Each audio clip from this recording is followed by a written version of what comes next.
अस्सलाम वालेकुम दोस्तों, डेरिन सैमी से एक प्रेस कॉन्फ्रेंस के अंदर आफ्टर पिशावर ज़ल्मी और मुल्तान सुल्तान्स के मैच के बाद ये क्या बात होती है, उनको बात की जाती है प्रेस कॉन्फ्रेंस के अंदर डेरिन सैमी से कि क्या बाबर आजम स्क्रिप्टेड कप्तानी करते हैं, क्या बाबर आजम जो है वो आपसे पूछते हैं या नहीं पूछते। मतलब इस तरह के सवालात होते हैं डेरिन सैमी से और उनको उनका जवाब देना बड़े अच्छे तरीके से आता है और उन्होंने जवाब भी दिया।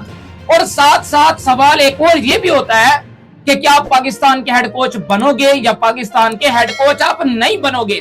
इस पर क्या पाकिस्तान क्रिकेट बोर्ड ने आपसे राब्ता किया है या नहीं किया है, इस पर भी डेरिन सैमी ने फाइनली अपडेट दिया है। क्या कहते हैं वो आपको बताएंगे। जबकि शेन वॉटसन पाकिस्तान के सबसे स्ट्रॉन्ग जो कोचिंग के लिए उम्मीदवार हैं, उन्होंने एक बड़ी डिमांड की है, बहुत बड़ी डिमांड की है। क्या बड़ी डिमांड है और उनको क्या कोचिंग का एक्सपीरियंस है भी या नहीं एक्सपीरियंस है, वो आपको बताएंगे। जबकि पाकिस्तानी मीडिया हो, वर्ल्ड मीडिया, खास तौर पे इंडियन मीडिया बड़ा हाईली प्रेस कर रहा है अफगानिस्तान के हशमतुल्लाह शहीदी, जबकि मोहम्मद नबी को क्यों किया है उन्होंने हाईली प्रेस, वो भी आपको बताएंगे। सबसे पहले बात करते हैं जनाब डेरिन सैमी जो प्रेस कॉन्फ्रेंस के अंदर आए जब पिशावर ज़ल्मी को शिकस्त हुई अगेंस्ट मुल्तान सुल्तान्स पहले क्वालिफायर राउंड के अंदर। तो जनाब सवाल क्या होता है, डेरिन सैमी से सबसे पहले सवाल करते हैं एक जर्नलिस्ट, वो ये सवाल करते हैं कि क्या बाबर आजम स्क्रिप्टेड कप्तानी करते हैं। उन्होंने कहा what do you mean by scripted कप्तानी। उन्होंने सबसे पहले इस सवाल का जवाब दिया। उन्होंने कहा जब भी आप ऑन द फील्ड होते हो तो ऑफ द फील्ड जो कोचिंग स्टाफ होता है उसकी बात सुननी पड़ती है और जो बाबर आजम सुनते हैं। और हमारा फोकस जो है वो इस टाइम पे अगले दोनों मैचेस है, पहला एलिमिनेटर 2 खेलना, फिर देन आपका जो अगला मैच होगा फाइनल, अगर वहां से जीतती है तो हमारा यहाँ पे फोकस है। इसके अलावा डेरिन सैमी से एक और सवाल होता है और सवाल क्या होता है उनसे कि जनाब आप पाकिस्तान की कोचिंग की क्या आपको ऑफर हुई थी या नहीं हुई थी। तो उन्होंने बड़ा जबरदस्त जवाब दिया। पहले तो वो उस सवाल से जान छुड़वाते रहे, सवाल से वो इसलिए जान छुड़वाते रहे क्योंकि उनका कहना था कि आपको क्या प्रेस कॉन्फ्रेंस के रूल्स नहीं पता है, क्या आपको प्रेस कॉन्फ्रेंस के जो रूल है वो according to the match, situation to the match, इस मैच के अंदर आप सवालात कर सकते हो, इसके अलावा आप सवालात नहीं कर सकते। फिर जर्नलिस्ट ने फिर सवाल पूछा कि नहीं आप, क्योंकि ये कंट्रोवर्सी चल रही है कि क्या पाकिस्तान क्रिकेट बोर्ड ने आपसे राब्ता किया है कि नहीं किया राब्ता।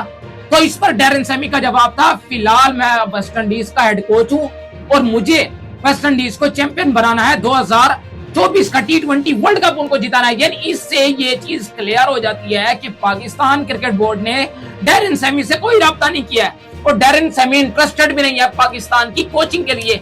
इस बात से ये चीज क्लियर हो जाती है। 2 से 3 मरतबा डेरिन सैमी ने ये बात बोली अपनी प्रेस कॉन्फ्रेंस के अंदर।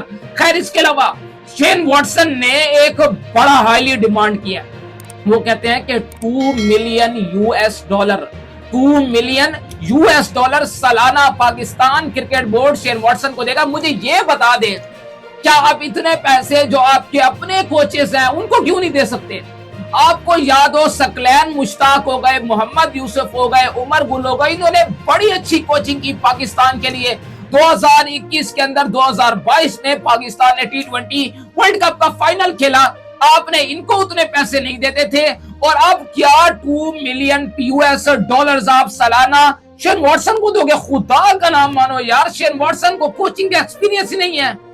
उन्होंने तो सिर्फ कोटा ग्लैडिएटर्स के लिए कोचिंग की, इसके अलावा तो उन्होंने किसी जगह पे कोचिंग भी नहीं की। तो आप किस चीज के लिए, किस एक्सपीरियंस की बुनियाद पर, सिर्फ अपनी जिद की बुनियाद पर जो आप कहते हो कि नहीं हमें फॉरेन कोचेस लेके आने, हमें फॉरेन चीजें लेके आना। हाँ ठीक है, थोड़ा सा कल्चर डिफरेंट होता है, लेकिन ऐसा भी नहीं है यार एक बंदे को कोई एक्सपीरियंस ही नहीं है और वो आपसे $2 मिलियन मांग रहा है सालाना। तो खुदा का नाम मानो, ये कौन से बेवकूफ लोग हो यार। आप अपने कोचेस को रखो, कम से कम अपने कल्चर के मुताबिक लोगों को रखो।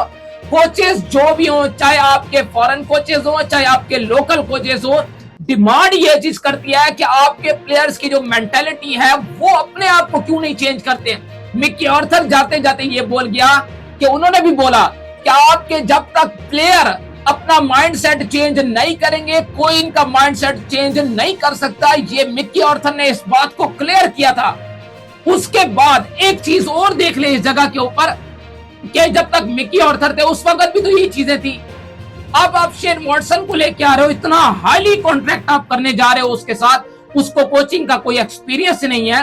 आप कोचेस लेके आओ, लेकिन कम से कम उन कोचेस को कम जो पाकिस्तान के कोचेस की डिमांड है पैसों की, उन्हीं पैसों के अंडर आप बाहर के कोचेस लेके आओ, फिर हम मानेंगे कि आपने कॉन्ट्रैक्ट अच्छा किया है। ऐसा तो नहीं है कि सालाना उठा के आपने $2 मिलियन देने हैं उसको और ना उसको कोचिंग का कोई एक्सपीरियंस है। खैर, इसके अलावा अफगानिस्तान क्रिकेट बोर्ड के ये 3 प्लेयर, ये 3 शहजादों ने सबका दिल इस टाइम पे जीते। याद हो आपको, अफगानिस्तान और बांग्लादेश का तीसरा ओडीआई मैच खेला जा रहा था और ऑलमोस्ट शाम का टाइम हुआ तो रोजा अफ्तार से बात करना था। अफगानिस्तान की ये प्लेयर बैटिंग कर रहे थे, अशमतुल्लाह शहीदी और मोहम्मद नबी। एक कप्तान है और दूसरा वाइस कप्तान, बड़ा जबरदस्त कप्तान रह चुका है। इन दोनों ने रोजा अफ्तार करना था इस टाइम पे। आपको मालूम है रमजान तो चल रहा है, पाकिस्तानी हो चाहे जिस कोने में भी मुसलमान रहते हैं वो रोजा अफ्तार करते हैं, रोजा रखते हैं। तो उन्होंने वहां पर अफ्तारी के लिए कुछ सामान मंगवाना चाहा, पहले खजूर मंगवाई, फिर बोतल मंगवाई, फिर अंपायर ने प्रॉपर तौर पे मैच रुकवा दिया कि आप अफ्तार कर ले, उसके बाद हम मैच शुरू कर देंगे। और बड़ा हाईली प्रेस किया जा रहा है कि जनाब जिस तरीके से इंडियन मीडिया में बड़ा हाईली प्रेस किया। खैर, ये तो कल्चर है, अल्हम्दुलिल्लाह मुसलमानों का ये कल्चर है और ये होना भी चाहिए। खैर, अपडेट्स अच्छी लगी हो तो वीडियो को लाइक और चैनल को सब्सक्राइब जरूर करते जाइएगा।